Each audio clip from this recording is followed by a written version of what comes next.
بسم اللہ الرحمن الرحیم۔ حضرت انس بن مالک رضی اللہ تعالی عنہ کی روایت کا مفہوم ہے کہ نبی کریم صلی اللہ علیہ وسلم سے پوچھا گیا کہ یا رسول اللہ کون سا صدقہ سب سے افضل ہے؟ تو آپ صلی اللہ علیہ وسلم نے فرمایا کہ رمضان المبارک میں کیا جانے والا صدقہ سب سے افضل ہے۔ یہ سنن ترمذی کی روایت کا مفہوم ہے جس میں رمضان المبارک میں کیے جانے والے صدقے کو سب سے افضل صدقہ قرار دیا گیا ہے۔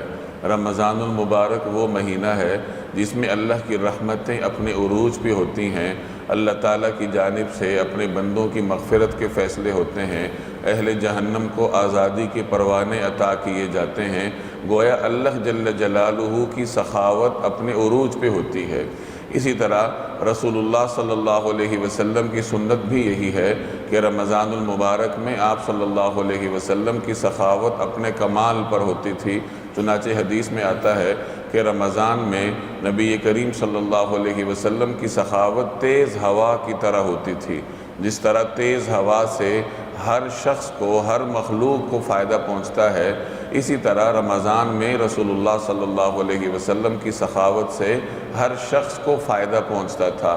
تو اس میں امت کے لیے بھی اسوہ حسنہ ہے کہ امت کا ہر فرد رمضان المبارک میں جہاں نمازوں میں اضافہ کرتا ہے، تراویح پڑھتا ہے اور عبادات میں اضافہ کر دیتا ہے، وہاں صدقہ خیرات میں بھی اضافہ کیا کرے۔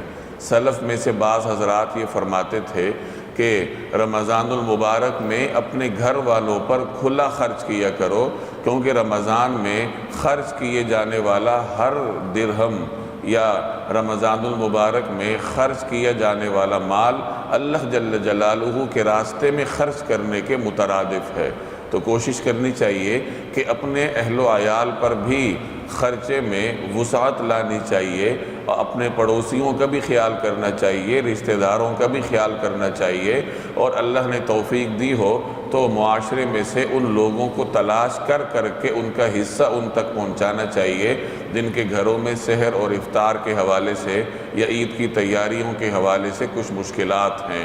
اللہ تبارک و تعالی عمل کرنے کی توفیق عطا فرمائے۔